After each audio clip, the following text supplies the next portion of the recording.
ले। जय हिंद दोस्तों, मैं शिवम गुप्ता स्वागत करता हूं आपका अपने परिवार रोजगार विद अंकित पर। उम्मीद करता हूं आप सभी अच्छे होंगे, बेहतरीन होंगे, जिंदाबाद होंगे, एकदम शानदार होंगे। एक बार आप सभी प्यार साथी बताएंगे आप सभी कैसे हैं। Very good morning, Radhe Radhe, जय श्री कृष्णा, जय हिंद, जय माँ सरस्वती। सभी दोस्तों को, सभी प्यार साथी क्लास से जुड़ जाएंगे, बताएंगे आप सभी कैसे हैं और क्या मेरी वॉइस और वीडियो आप सभी तक प्रॉपर तरह से पहुंच पा रही है या नहीं। एक बार सभी प्यार साथी कंफर्म करेंगे, फिर शुरू करते हैं हम अपनी एक शानदार क्लास, एक बेहतरीन सेशन जो कि रहने वाला है आपका सॉफ्टवेयर का। बिल्कुल अभिनय साहनी जी हैं, सूफी हैं, पीयूष हैं, आदर्श हैं, उमेश हैं, सनी हैं, पूजा वर्मा हैं, अमित कुमार हैं, राज कपूर हैं। Very good, good morning, Radhe Radhe, Ram Ram. Khushboo हैं, किरण है, ऋतिक हैं, रमेश हैं, पंकज, टीनू, गौरव, मधुरेश, मोनिका, दीपक, विकास, मनीषा, पूजा, सौरभ, इम्तियाज, देव, श्याम, पलक, निकिता, सनी, निषाद, मुन्ना, उमेश, अमर। बहुत बढ़िया, ठीक है।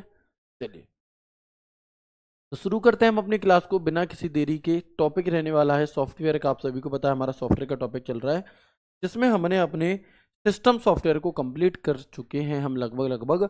और अब जो हम आगे बढ़ेंगे वो हम बढ़ेंगे अपना एप्लीकेशन सॉफ्टवेयर की तरफ। उससे पहले जानेंगे कि कोई भी लक्ष्य मनुष्य के साहस से बड़ा नहीं होता, हारा वही जो लड़ा नहीं, है ना। कोई भी लक्ष्य इस दुनिया में ऐसा नहीं है जो मनुष्य के साहस से बड़ा हो।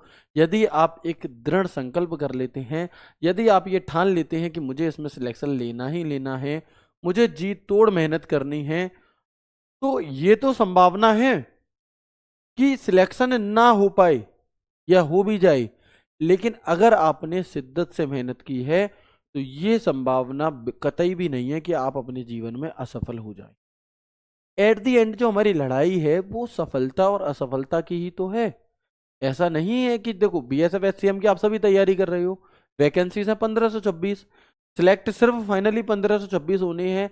जो बाकी बच्चे रह जाएंगे, कि क्या उनमें हुनर की कमी है, क्या उनमें दिमाग की कमी है? कुछ भी नहीं है ना।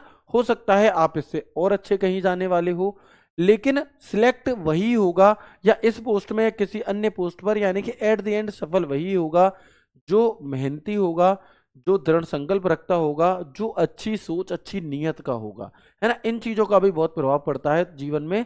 तो आपको मेहनत के साथ साथ अपना जो सोच है उसे भी बहुत अच्छा करना है। आपकी सोच हमेशा दूसरों का भला करने वाली होनी चाहिए, ना कि दूसरों को नुकसान पहुंचाने वाली, ठीक है जी। तो याद रखेंगे। बाकी शुरू करते हैं क्लास को बिना समय को खराब किए। हम बात करेंगे यहाँ पर बग की। क्या है जी, बग क्या होता है? बहुत ज्यादा सवाल यहाँ से नहीं आते हैं, फिर भी हमें एटलीस्ट पता होना चाहिए कि बग आखिर होता क्या है।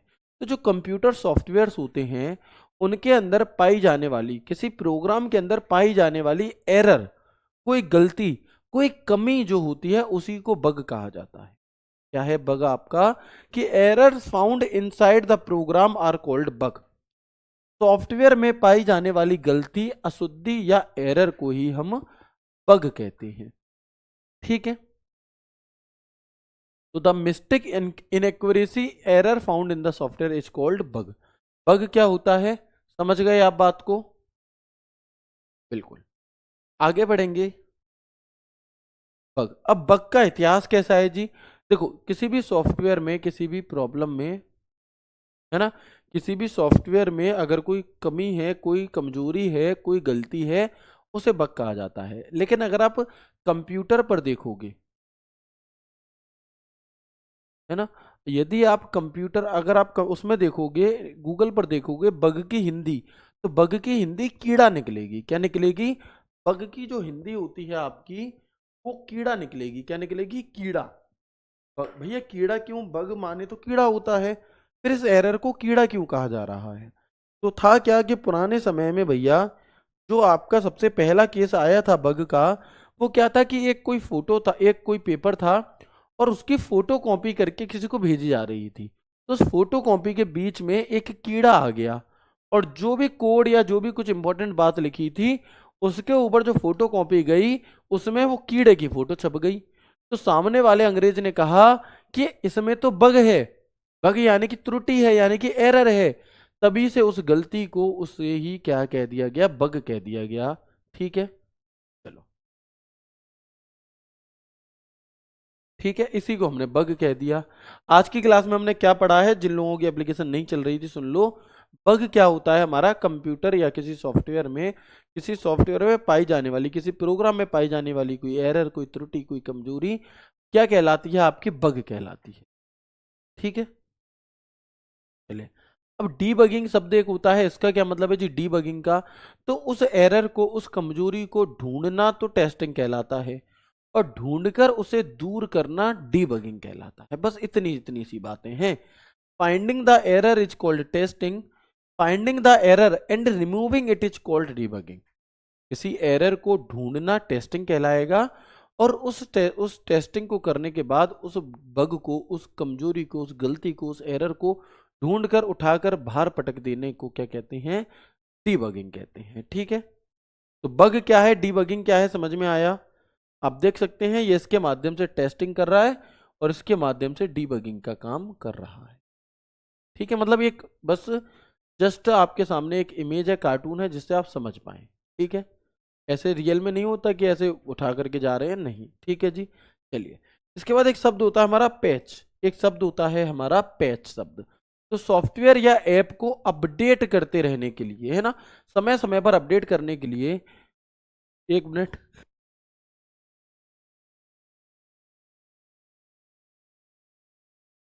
सॉफ्टवेयर या ऐप को अपडेट करने के लिए कुछ अतिरिक्त प्रोग्राम दिए होते हैं, जिसे पैच कहते हैं। If some additional program is given to update the software और app, then it is called patch.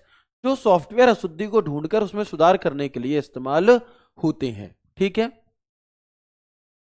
Patch का मतलब क्या है, एक तो सिस्टम को अपडेट करने के लिए, दूसरा जो अशुद्धि है उसी में सुधार, उसे रिमूव नहीं करना, उसी में सुधार कर देना है, तो उसे हम पैच कहते हैं। ठीक है,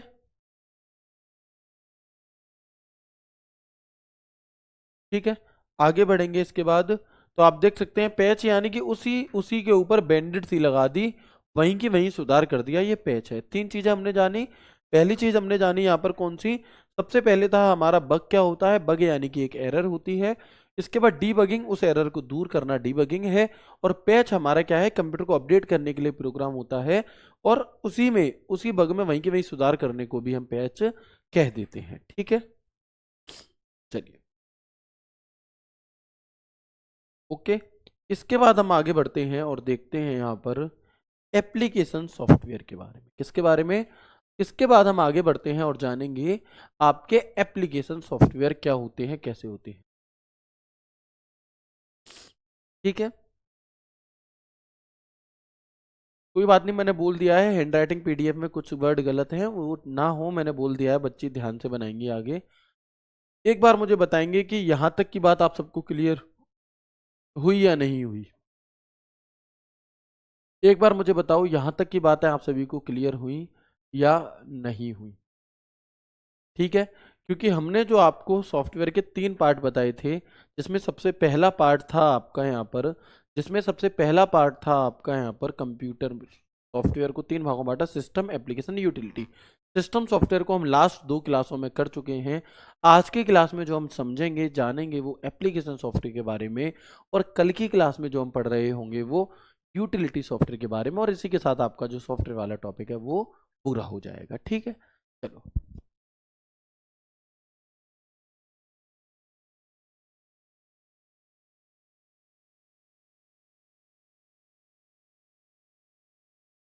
चलिए। अब बात आती है एप्लीकेशन सॉफ्टवेयर की। तो मैं आपको हल्का हल्की बता चुका था एप्लीकेशन सॉफ्टवेयर कौन से हैं। एप्लीकेशन सॉफ्टवेयर वे सॉफ्टवेयर हैं जो स्वतंत्र नहीं होते, जिन्हें चलने के लिए हमें सिस्टम सॉफ्टवेयर की आवश्यकता होती है ना। बिना सिस्टम सॉफ्टवेयर के एप्लीकेशन सॉफ्टवेयर नहीं चल सकता आपका। एप्लीकेशन सॉफ्टवेयर को हम अपनी सुविधा के अनुसार प्रयोग करते हैं, यदि जरूरत ना हो तो इन्हें डिलीट भी कर सकते हैं। देखो, सिस्टम सॉफ्टवेयर को डिलीट नहीं किया जा सकता, क्योंकि उसके बिना कंप्यूटर चलेगा ही नहीं, उसके बिना फोन चलेगा ही नहीं। लेकिन एप्लीकेशन सॉफ्टवेयर हमारी सुविधा के अनुसार है। हम चाहें तो उसे अपने अकॉर्डिंग, जिस सॉफ्टवेयर की जरूरत है उसे रखो, जिसकी नहीं है उसे हटा दो। टिकटॉक देखना चाहते हो देखो, नहीं देखना हटा दो। इंस्टाग्राम चलाना चाहते हो रखो, नहीं चलाना हटा दो। व्हाट्सएप चलाना चाहते हो चलाओ, नहीं चलाना हटा दो। ये सभी के सभी एप्लीकेशन सॉफ्टवेयर हैं, इसीलिए इन्हें ऐप कहा जाता है। ठीक है, इसीलिए इन्हें ऐप कहा जाता है। ऐप यानी कि एप्लीकेशन। ठीक है, तो ये हमारा क्या है, we use application software as per our convenience, if not needed then we can also deleted them. Application software open source close source दोनों प्रकार के होते हैं। जो एप्लीकेशन सॉफ्टवेयर होते हैं वे हमारे क्लोज सोर्स और ओपन सोर्स दोनों ही प्रकार के होते हैं। और क्लोज सोर्स ओपन सोर्स क्या होता है ये मैं आपको कल की क्लास में बता चुका हूं। क्लोज सोर्स यानी कि वह होटल जहां पर बंद करके आपको खाना खिलाया जा रहा है, एक वहां पे आपसे पेमेंट लिया जाएगा, और एक खुले में भंडारा चल रहा है सबके लिए, ओपन सोर्स है, फ्री में है। तो जो सॉफ्टवेयर के लिए हमें भुगतान नहीं करना पड़ता, जिनके सोर्स कोड फ्री में अवेलेबल होते हैं वो ओपन सोर्स होते हैं, और जिनके सोर्स कोड फ्री में अवेलेबल नहीं होते, जिनके लिए हमें भुगतान करना होता है, वो क्लोज सोर्स होते हैं। ठीक है। एप्लीकेशन सॉफ्टवेयर को एंड यूजर प्रोग्राम या केवल ऐप भी कहा जाता है। ठीक है। तो यही बात तो मैं आपको बता रहा था कि जो एप्लीकेशन सॉफ्टवेयर है इन्हें हम सिर्फ और सिर्फ ऐप भी कह देते हैं। ठीक है। थोड़ा वॉल्यूम बढ़ाइए सर। भाई वॉल्यूम बिल्कुल परफेक्ट है मेरी तरफ से, बाकी मेरी तबीयत थोड़ी ठीक नहीं है, फीवर और जुकाम दोनों है एक साथ में, इसलिए मैं बहुत ज़्यादा तेज नहीं बोल पाऊंगा। ठीक है। कोशिश करिए कि इतने में ही आपका काम चल जाए, और चल भी रहा है, सभी को सुनाई दे रही होगी मेरी वॉइस। बताएं वॉइस आप सभी तक पहुंच पा रही है या नहीं। ठीक है। और कितना दिन कंप्यूटर का क्लास चलेगा भैया, ये सवाल आज के बाद नहीं पूछिएगा आप, क्योंकि अभी कंप्यूटर जस्ट शुरू हुआ है। 20 नंबर का कंप्यूटर है, 2 नंबर का नहीं है जो 5 क्लास 10 क्लास में खत्म हो जाएगा। अभी तो जस्ट शुरुआत है मेरे दोस्त, पिक्चर तो अभी बाकी है। ठीक है। हाँ, पैसे देकर किलो सोर्स होते हैं। Very good. वॉइस क्लियर है ना मेरी, कोई दिक्कत नहीं है इतने में। चलो आगे बढ़ते हैं। अब कौन कौन से एप्लीकेशन सॉफ्टवेयर है कुछ नाम बता दो आप। तो माइक्रोसॉफ्ट वर्ड हुआ, एक्सेल हुआ, पावर पॉइंट हुआ, एक्सेस हुआ, आउटलुक हुआ, वर्ड प्रोसेसर हुआ, स्प्रेडशीट हुआ, प्रेजेंटेशन प्रोग्राम हुए, कोरल ड्रॉ हुआ, फोटोशॉप हुआ, पेज मेकर हुआ, टेली हुआ, वीएलसी प्लेयर हुआ। ये तो कंप्यूटर के अंदर चलते हैं। आपके फोन के अंदर, आपके फोन के अंदर व्हाट्सअप, टेलीग्राम, टिकटॉक, इंस्टाग्राम, ये सभी के सभी एप्लीकेशन सॉफ्टवेयर हैं। कोई दिक्कत ही नहीं है एप्लीकेशन सॉफ्टवेयर को समझने में, है ना। चले, लेकिन ये तो मैंने आपको एक कॉमनली नाम बता दिए। अब एग्जामिनर क्या कर रहा है, अब एग्जामिनर आपसे पूछता है कभी कभी कि बताएं दिए गए 4 ऑप्शन में से कौन सा एक वर्ड प्रोसेसिंग सॉफ्टवेयर है ना। दिए गए 4 ऑप्शन में से कौन सा एक वर्ड प्रोसेसिंग सॉफ्टवेयर है, दिए गए 4 ऑप्शन में से कौन सा एक प्रेजेंटेशन सॉफ्टवेयर है, दिए गए 4 ऑप्शन में से कौन सा अकाउंटिंग सॉफ्टवेयर है। अब हैं ये सभी के सभी एप्लीकेशन सॉफ्टवेयर ही, लेकिन इनमें भी काम बट गए। कौन सा अकाउंटिंग के लिए काम आ रहा है, कौन सा वीडियो एडिटिंग के लिए काम आ रहा है, कौन सा प्रेजेंटेशन बनाने के लिए काम आ रहा है। तो हमें अलग अलग भी पता होने चाहिए, है ना। तो देखेंगे हम यहां पर वर्ड प्रोसेसिंग सॉफ्टवेयर कौन कौन से होते हैं। वर्ड प्रोसेसिंग सॉफ्टवेयर यानी कि जहां पर टाइपिंग से संबंधित काम होता है ना। जहां पर लेटर टाइप की, जहां पर लेटर एप्लीकेशन कोई ऐसे, या मैं कहूं कोई भी नोट्स वगैरह टाइप किए जाते हैं, वो हमारे वर्ड प्रोसेसिंग सॉफ्टवेयर होते हैं। जैसे कि MS word, MS notepad, word pad, है ना, iWork pages, open office writer, word perfect, focus writer, Google docs, ये सभी के सभी क्या हैं हमारे, ये सभी के सभी यहाँ पर आपके वर्ड प्रोसेसिंग सॉफ्टवेयर है। नोटपैड, वर्ड पैड, ये वर्ड प्रोसेसिंग सॉफ्टवेयर है। ठीक है। इसके बाद स्प्रेडशीट सॉफ्टवेयर, MS एक्सेल एक स्प्रेडशीट सॉफ्टवेयर है, ठीक है, जिसमें डेटा वगैरह मैनेज किया जाता है। तो MS excel, Google sheet, iWork number, Lotus, open office calc, ये सभी के सभी हमारे स्प्रेडशीट सॉफ्टवेयर के उदाहरण हैं। ठीक है। इसके बाद प्रेजेंटेशन सॉफ्टवेयर कौन से होते हैं। प्रेजेंटेशन यानी कि प्रस्तुतिकरण, है ना, प्रेजेंटेशन यानी कि प्रस्तुतिकरण। तो आप देखेंगे पावर पॉइंट हुआ, लडस हुआ, स्लाइड हुआ, स्लाइड बीन हुआ, गूगल स्लाइड हुआ, विस्मय हुआ, ये सभी के सभी हमारे प्रेजेंटेशन सॉफ्टवेयर के उदाहरण हैं। एजुकेशनल सॉफ्टवेयर, तो आप देखेंगे रोजगार विद अंकित एक किस प्रकार का सॉफ्टवेयर है, बताओ। रोजगार विद अंकित जो एप्लीकेशन है, ये किस प्रकार के एप्लीकेशन सॉफ्टवेयर का उदाहरण है। तो आप कहेंगे भैया रोजगार विद अंकित एप्लीकेशन एक एजुकेशनल सॉफ्टवेयर है, यस और नो। ठीक है, है ना। Google classroom, work day, student, Edmodo, Litmus, Schoology, ये जितने भी नाम हैं आपके, ये सभी के सभी हमारे एजुकेशनल सॉफ्टवेयर के उदाहरण हैं। ये हमारे सभी के सभी एजुकेशन सॉफ्टवेयर के उदाहरण हैं। ठीक है। इसके बाद ऐसे ही ग्राफिक्स सॉफ्टवेयर, जैसे जब आप लोगों की नौकरी लग जाएगी और जब आपकी शादी होगी तो भैया शादी की एल्बम बनेगी, तो वो एल्बम में आप घोड़ी पे बैठे हुए लग रहे होगे काले से, लेकिन एल्बम में एकदम चमकते हुए आओगे कैसे? तो उसके लिए हमें ग्राफिक्स सॉफ्टवेयर की जरूरत पड़ती है, जिससे हम यहाँ पर क्या है कि आप देखेंगे आपके पीछे से एकदम से कुछ और लगा दिया, अलग ही अलग चीजें हो जाती हैं, तो वो graphics software. Adobe Illustrator, Adobe Photoshop, Corel Draw, GIMP हो गया, पेंट शॉप हो गया, वीजी स्टूडियो हो गया, कैंटेसिया हो गया, ये ग्राफिक सॉफ्टवेयर है। सब याद नहीं करने, ओवरऑल अर्थ समझ जाओ कि कहना क्या चाह रहे हैं आपसे, बाकी आप खुद से रिपीट, आप खुद से यहां से कर पाओगे चीजों, है ना। चलो, अकाउंटिंग सॉफ्टवेयर में क्विक बुक हो गया, टैली हो गई आपकी, है ना। व्यापार हो गया, खाता बुक महेंद्र सिंह धोनी जी जिसका ऐड करते हैं, खाता बुक है हमारा। प्रॉफिट बुक, जोहो बुक, सरल, ये सभी की सभी हमारे अकाउंटिंग, ये सभी के सभी क्या होते हैं आपके, ये सभी के सभी आपके अकाउंटिंग सॉफ्टवेयर्स के उदाहरण होते हैं। क्लियर है? ठीक है, चलिए। इसके बाद यदि हम देखते हैं वेब ब्राउजर एप्लीकेशंस, यहां से सबसे ज्यादा क्वेश्चन पूछने की संभावना होती है। वेब ब्राउजर एप्लीकेशंस कौन सी होती हैं जी? वेब ब्राउजर एप्लीकेशंस आपकी, ठीक है, तो हम देखेंगे Google Chrome, internet explorer, Microsoft edge, Mozilla Firefox, opera mini, safari, ये सभी के सभी हमारे वेब ब्राउजर एप्लीकेशन के उदाहरण हैं। किसके उदाहरण हैं? ये सभी के सभी हमारे वेब ब्राउजर एप्लीकेशन सॉफ्टवेयर के उदाहरण होते हैं। ठीक है, चलो, आपसे क्वेश्चन पूछेगा दिए गए चार ऑप्शन में से कौन सा एक वेब ब्राउजर है, या दिए गए चार ऑप्शन में से कौन सा एक वेब ब्राउजर का प्रकार नहीं है। तो तीन ऑप्शन इनमें से होंगे, एक कहीं और से होगा, तीन कोई और होंगे, एक इसमें से होगा। तो इस तरह से भी आपसे क्वेश्चन पूछ लिए जाते हैं। ठीक है, बाकी आप यहां पर देख सकते हैं, आप यहां पर देख सकते हैं example of web browser, Internet Explorer हो, Mozilla Firefox, Microsoft Edge, UC browser. ठीक है, इसके बाद आप देखेंगे Vivaldi, Brave, Opera, Apple Safari, Google Chrome, या आपका फोटोशॉप, कोरल ड्रो, या फिर आपके एमएस ऑफिस का कोई भी part, word, excel, power point, ये सभी के सभी हमारे एमएस, ये सभी के सभी हमारे यहाँ पर एप्लीकेशन सॉफ्टवेयर के उदाहरण हैं।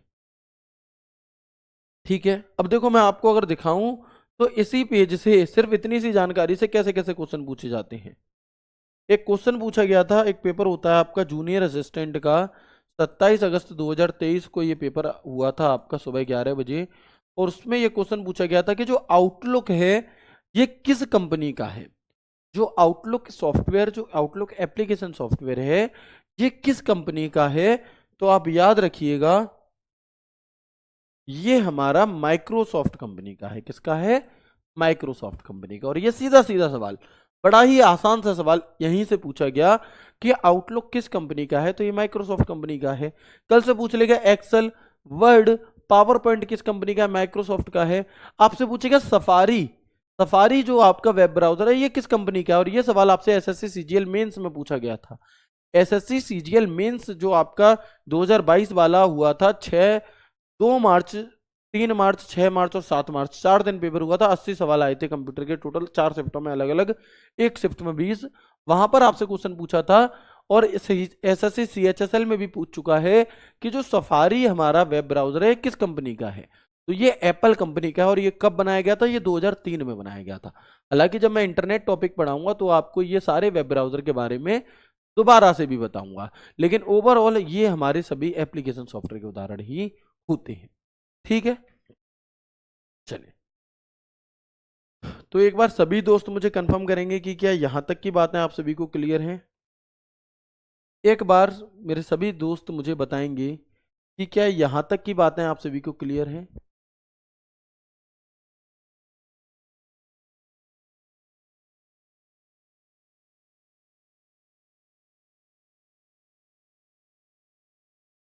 बताएंगे एक बार। यहां तक की अगर सभी चीजें क्लियर हैं तो एक बार यस कर देंगे। ठीक है, फिर हम आगे बढ़ते हैं।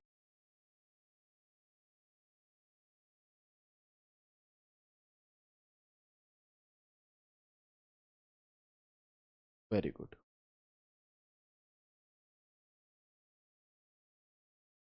सर कंप्यूटर कंप्लीट होने के बाद दोबारा रिपीट करवाएंगे, प्रियंका जी का ये सवाल है। हम प्रैक्टिस सेट वगैरह के माध्यम से आपसे लगातार जुड़े रहेंगे और आपके पेपर तक आपका साथ नहीं छोड़ेंगे, आप बिल्कुल भी चिंतित ना हो, ठीक है। हाँ, बिल्कुल। आगे बढ़ते हैं। अब ये तो एप्लीकेशन सॉफ्टवेयर है, ठीक है, लेकिन एप्लीकेशन सॉफ्टवेयर मैंने आपको दो प्रकार के बताए थे। एक तो बताए थे जनरल पर्पस सामान्य उद्देश्य वाले, और एक होता है हमारा कैसे स्पेसिफाइज्ड कस्टमाइज्ड एप्लीकेशन सॉफ्टवेयर। तो जनरल पर्पस एप्लीकेशन सॉफ्टवेयर ऐसे प्रोग्रामों का समूह जो उपयोगकर्ता की आवश्यकता के अनुसार किसी सामान्य कार्य को पूरा करते हैं, जैसे वर्ड, एक्सेल, पावर पॉइंट। ये किसी स्पेसिफिक इंसान ने नहीं बनवाई, ये एक ऐसे बना दिए गए कि इनका प्रयोग कोई भी कर सकता है। तो ये तो हो गए जनरल पर्पस एप्लीकेशन सॉफ्टवेयर। लेकिन रोजगार विदंकित एप्लीकेशन, ये कस्टमाइज्ड एप्लीकेशन सॉफ्टवेयर है जिसे हमने बनाया है ना। तो उपभोक्ता की आवश्यकता के अनुसार विशेष तौर पर बनाए जाते हैं, वे होते हैं कस्टमाइज्ड एप्लीकेशन सॉफ्टवेयर। दो प्रकार के हैं, एक जनरल पर्पस जो सबके काम आ रहा है, एक होता है कस्टमाइज। मान लो मैं एक होटल खोल रहा हूं और मैं चाहता हूं कि मेरे होटल का जो बिल है वो इस तरीके से निकले, ये सिस्टम उसमें हो। कोई अगर ऑर्डर करना चाहे तो घर पे बैठ के ही ऑर्डर कर दे मुझे, तो ये कस्टमाइज्ड एप्लीकेशन सॉफ्टवेयर हो गए, है ना। ये हमारे कस्टमाइज्ड एप्लीकेशन सॉफ्टवेयर हो गए, ठीक है। चले, वही चीज ओपन सोर्स सॉफ्टवेयर कौन कौन से हैं आपके, तो GIMP, Python, GNU, Linux, Google Chrome, Mozilla Firefox ये ओपन सोर्स हैं। जबकि Adobe Reader, Microsoft Office, Microsoft Windows, Corel Draw, Photoshop ये हमारे क्लोज सोर्स सॉफ्टवेयर होते हैं, ठीक है जी। यहाँ तक कोई भी समस्या नहीं होगी।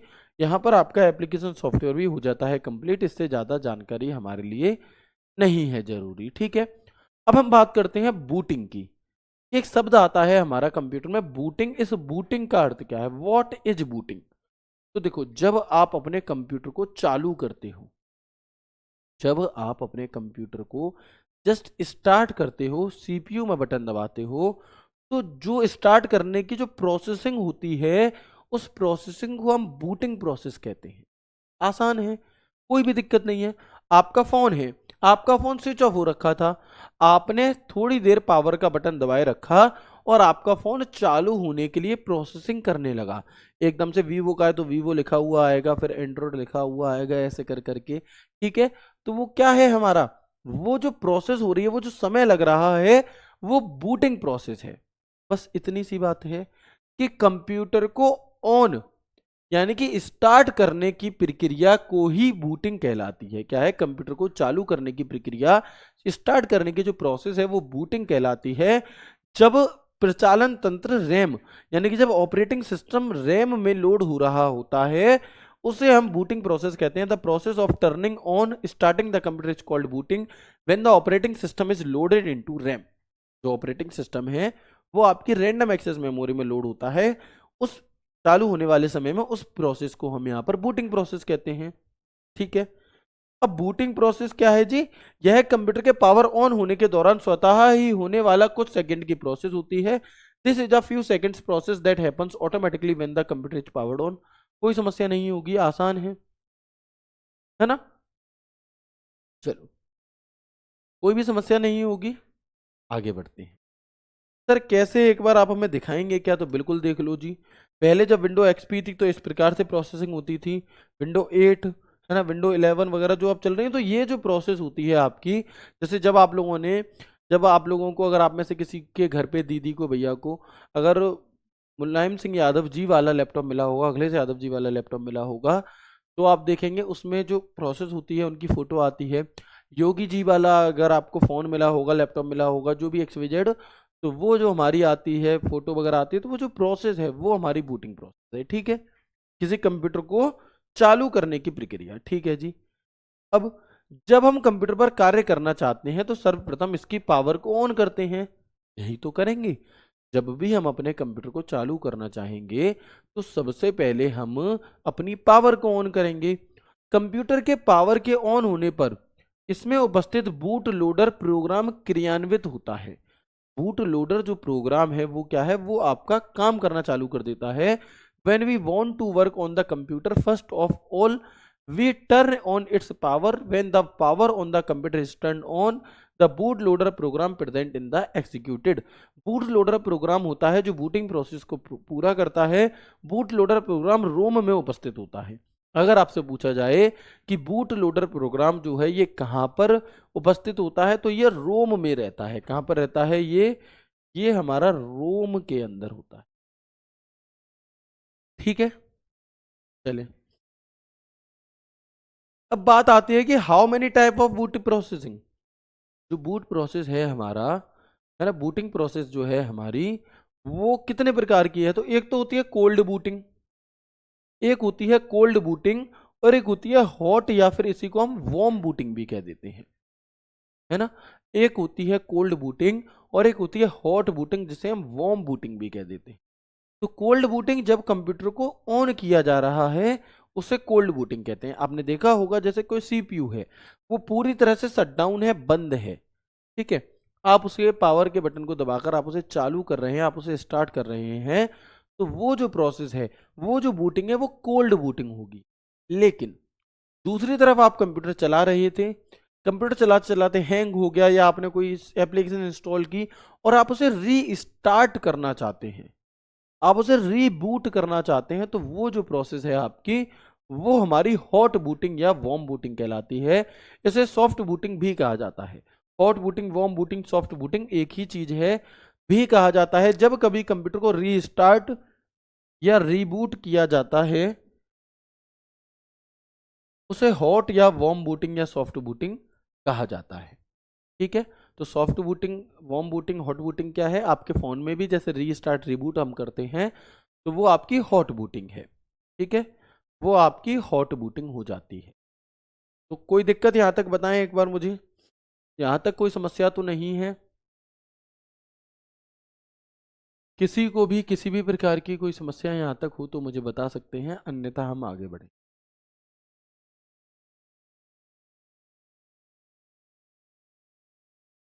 ठीक है,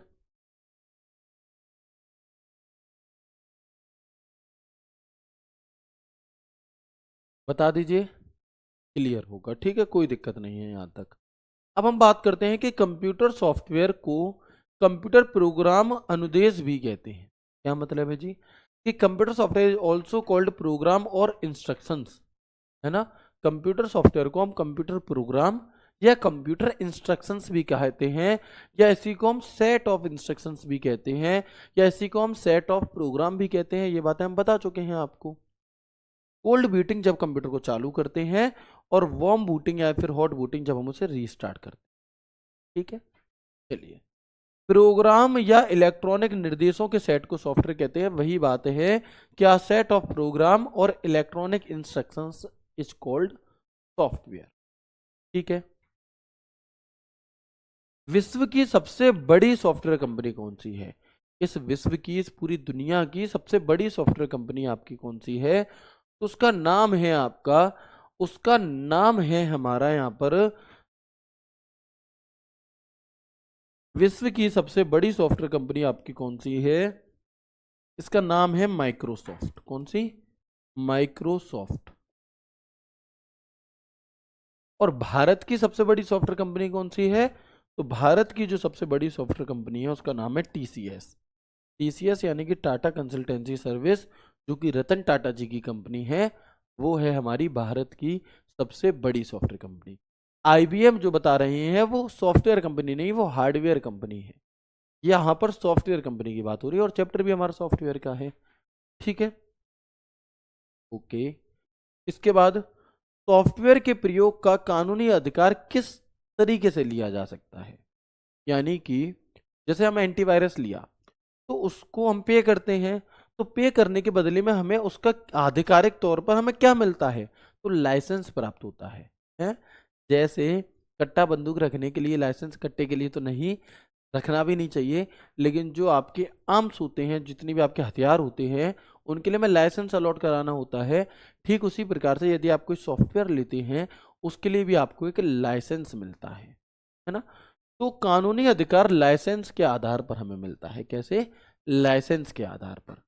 ठीक है, माइक्रोसॉफ्ट किसकी कंपनी है, बिल गेट्स की कंपनी है। ठीक है जी। अच्छा, सॉफ्टवेयर शब्द का प्रयोग सबसे पहले किसने किया था, तो वो जॉन वाइल्ड टुके नाम के एक व्यक्ति थे। क्या नाम था? जॉन जॉन वाइल्डर टुके नाम के एक व्यक्ति थे, जिन्होंने आपका सॉफ्टवेयर शब्द का प्रयोग किया था। नेटवेयर एक कंप्यूटर नेटवर्क ऑपरेटिंग सिस्टम है जिसे नोबेल द्वारा विकसित किया गया। जब आप कंप्यूटर चालू करेंगे तो boot routine disk drive test करेगा। ये कुछ वन लाइनर हैं जो सीधे सीधे आपके परीक्षाओं में पूछी जा सकते हैं, इसलिए मैं आपको इन्हें सीधे सीधे प्रोवाइड करा रहा हूं। ठीक है। आईबीएम की फुल फॉर्म क्या होती है? International business machine. और एपीआई की फुल फॉर्म क्या होती है? Application programming interface. Application programming interface. ठीक है।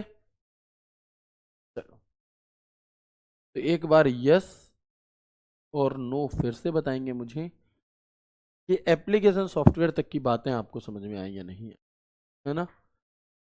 एप्लीकेशन सॉफ्टवेयर तक की बातें आपको समझ में आई या नहीं आई?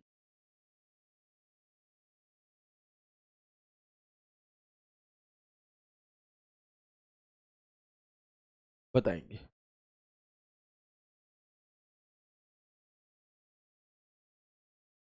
ठीक है।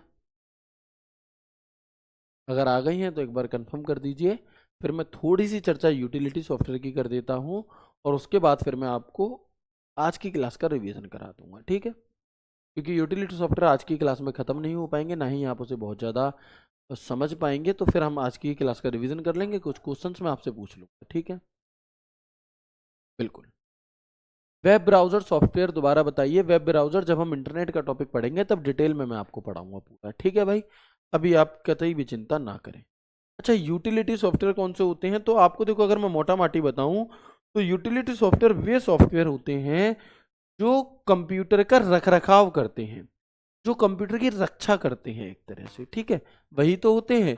तो यह कंप्यूटर के कार्य को सरल बनाते हैं, उसे अशुद्धियों से दूर रखते हैं तथा सिस्टम के विभिन्न सुरक्षा कार्यों के लिए बनाया गया सॉफ्टवेयर होता है यूटिलिटी सॉफ्टवेयर।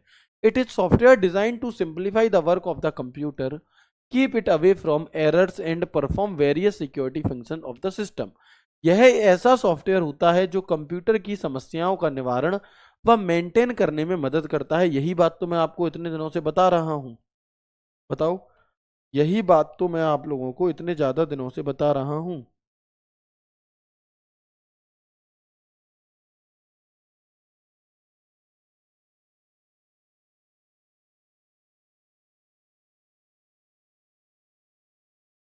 ठीक है, चलें, कि हमारे कंप्यूटर का जो रखरखाव कर रहा है वो आपका यूटिलिटी है। यूटिलिटीज को सर्विस प्रोग्राम के नाम से भी जाना जाता है। जैसे हमारी गाड़ी की सर्विस होती है, उसका रखरखाव होता है, भैया कितना इंजन ऑयल बचा है, कितना क्या बचा है, सभी चीजें उसी प्रकार से। ठीक है, चलो, उसी प्रकार से। तो यूटिलिटीज को सर्विस प्रोग्राम के नाम से भी जाना जाता है। यह कंप्यूटर संसाधनों के प्रबंधन तथा सुरक्षा का कार्य करते हैं, लेकिन इनका हार्डवेयर से संपर्क नहीं होता।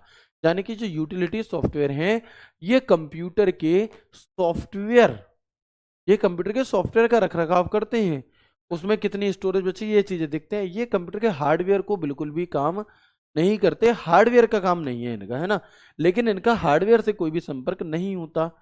उदाहरण जैसे कि एंटीवायरस है, तो एंटीवायरस आपका कंप्यूटर अगर स्लो चल रहा है उसे तो ठीक कर देगा, लेकिन एंटीवायरस आपका क्या नहीं करेगा?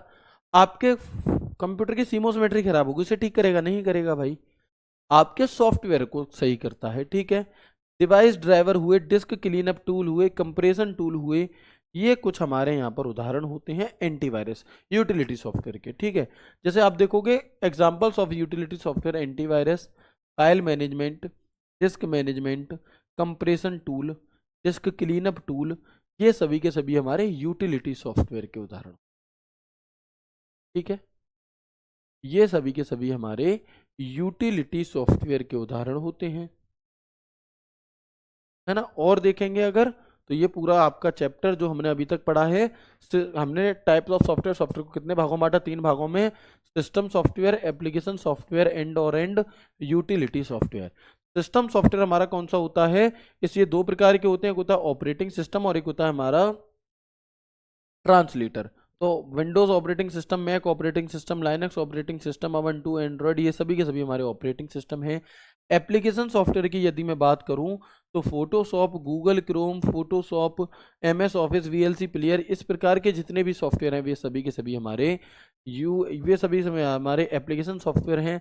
और disk defragmenter, system profile, virus scanner, antivirus disk, ये सभी के सभी हमारे यूटिलिटी सॉफ्टवेयर के उदाहरण होते हैं। ये सभी के सभी हमारे यूटिलिटी सॉफ्टवेयर के उदाहरण होते हैं। बाकी इन सभी चीज़ों को हम डिटेल में कल की क्लास में जान रहे होंगे, है ना। इन सभी चीज़ों को हम डिटेल में कल की क्लास में जान रहे होंगे, ठीक है। तो एक बार मुझे बताएंगे फिर, यहाँ तक की बातें क्लियर हैं? स्पीड बिल्कुल भी तेज़ तो नहीं है, स्पीड को हम बिल्कुल मेंटेन करके चल रहे हैं अपना, जिससे कि किसी भी भाई को कोई भी समस्या ना आने पाए।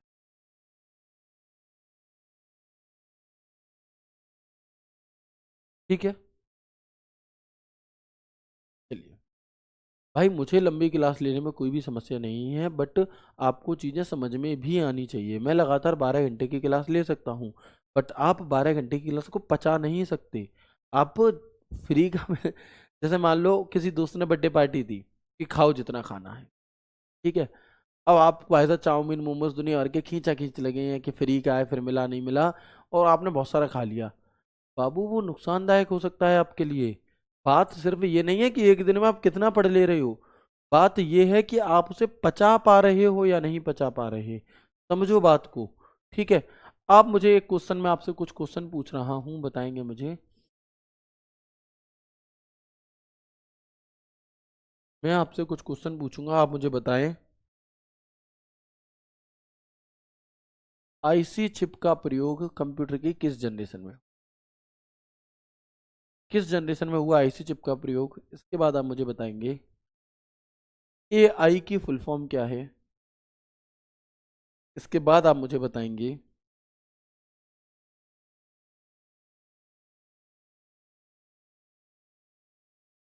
यूनिवैक की फुल फॉर्म क्या है।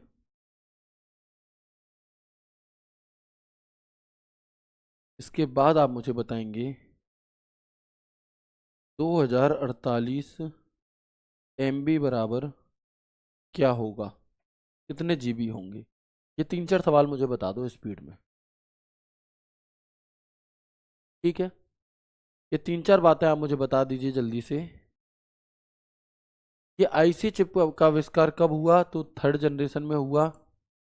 किसने किया ये भी बताएंगे क्या? तो बिल्कुल, ये आपको खुद से बताना चाहिए बिना मेरे पूछे। तैयारी अच्छी तभी मानी जाती है। इसका आविष्कार जैक किल्बी ने किया था। कब किया था? 1958 में किया था, 1958 में किया था। ये जो आईसी चिप है इसकी फुल फॉर्म क्या होती है? तो इंटीग्रेटेड सर्किट होती है, इंटीग्रेटेड सर्किट होती है। इंटीग्रेटेड सर्किट किसकी बनी होती है ये आईसी चिप आपकी? तो ये एक सेमीकंडक्टर धातु, है ना, सेमीकंडक्टर धातु होती हैं आपकी। अभी तक सिर्फ और सिर्फ सिलिकॉन का नाम आता था, लेकिन अब जो नाम आते हैं वो सिलिकॉन या फिर जर्मेनियम में से कोई भी नाम एक आ जाता है। तो सिलिकॉन और जर्मेनियम की ये आपकी बनी होती। इतनी जानकारी मिनिमम आपको होनी चाहिए, है ना। इतनी जानकारी मिनिमम आपको होनी चाहिए, ठीक है। अब बात आती है कि एआई का पूरा नाम क्या है। एआई का पूरा नाम क्या होता है? तो आर्टिफिशियल इंटेलिजेंस। क्या होगा? Artificial intelligence.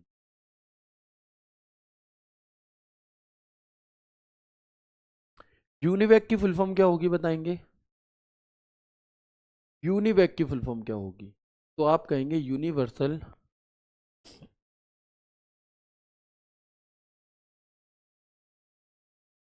Automatic computer.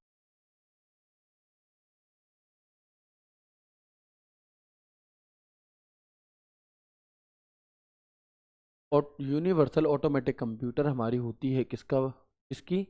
तो यूनिवर्सल ऑटोमेटिक कंप्यूटर हमारी होती है यूनिवैक की फुल फॉर्म। और ये किस जनरेशन का कंप्यूटर है? तो ये फर्स्ट जनरेशन का, इसका फर्स्ट जनरेशन का कंप्यूटर है। साथ के साथ यूनिवैक पहला कॉमर्शियल कंप्यूटर भी है। ये पहला कॉमर्शियल कंप्यूटर भी है, है ना, पहला वाणिज्यिक कंप्यूटर भी है आपका यूनिवैक, ठीक है।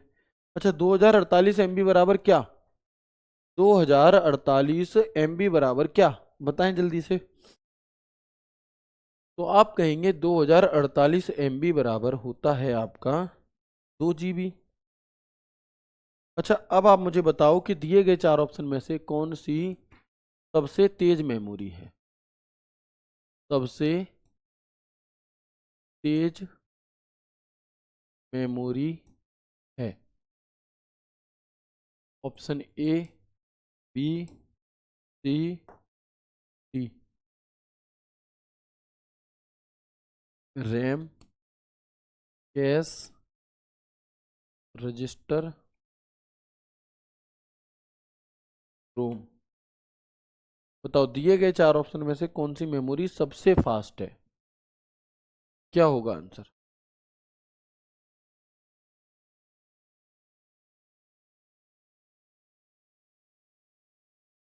बताएंगे क्या होगा आंसर?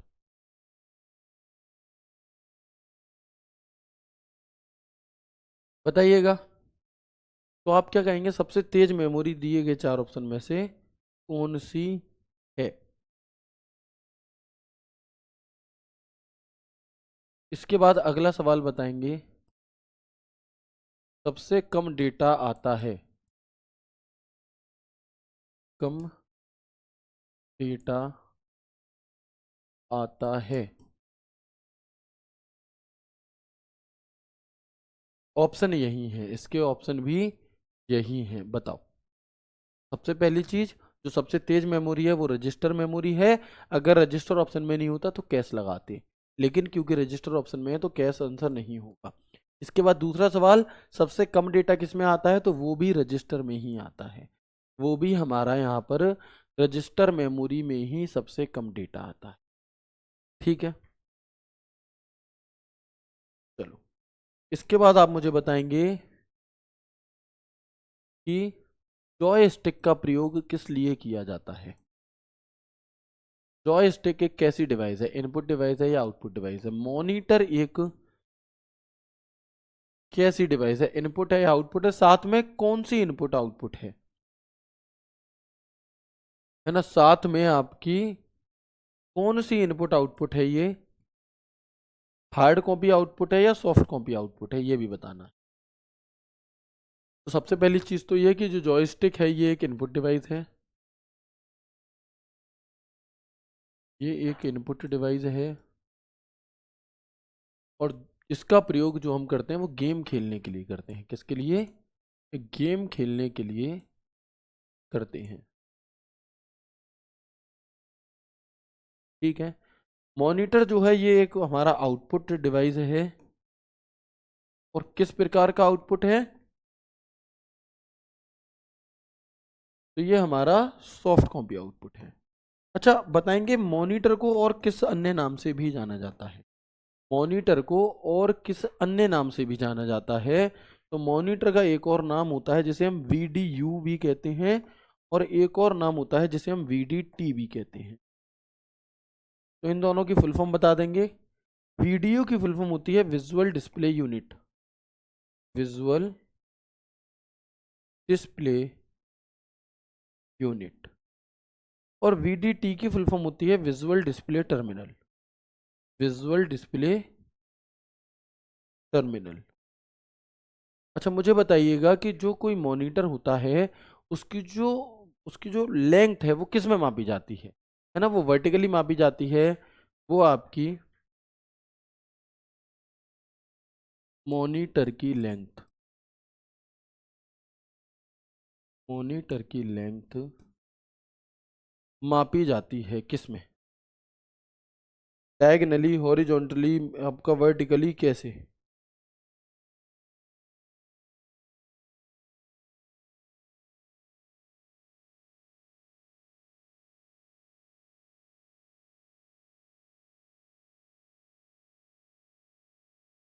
Very good. तो आप देखेंगे इसे जो मापा जाता है वो डायगनली मापा जाता है, यूं, है ना? डायगनली।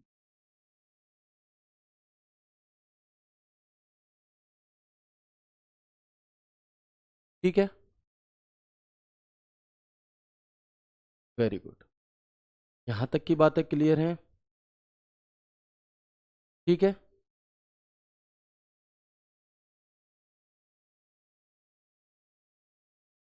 चलिए, तो ये थी भैया आपकी आज की क्लास। एक क्वेश्चन मैं आपको घर के लिए और दे देता हूँ, है ना, एक क्वेश्चन मैं आपको होमवर्क के लिए और दे देता हूँ, और फिर आप मुझे बताएंगे इसका आंसर टेलीग्राम डाउट ग्रुप में। फर्स्ट लेडी प्रोग्रामर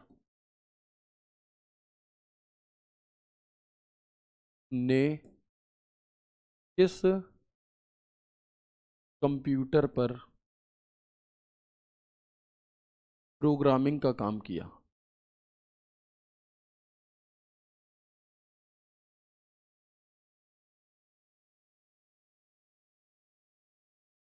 प्रोग्रामिंग का काम किया। तो आपको दो चीज़ें बतानी है। एक तो बतानी है कि पहली महिला प्रोग्रामर थी कौन, पहली लेडी प्रोग्रामर थी कौन, ये बात मुझे आप टेलीग्राम में बताओगे। और दूसरी बात आप मुझे बताओगे कि किस कंप्यूटर पर इन्होंने ये की थी प्रोग्रामिंग, है ना, उस कंप्यूटर का नाम। ये दो सवाल आपको बताने हैं, ठीक है। तो ये थी आपकी आज की क्लास। उम्मीद करता हूँ आपको आज की क्लास बेहद अच्छी लगी होगी। मिलते हैं कल की क्लास में एक शानदार सेशन, है ना, एक शानदार सेशन सॉफ्टवेयर के नेक्स्ट पार्ट और लास्ट पार्ट के साथ। तब तक के लिए राधे राधे, जय श्री कृष्णा, जय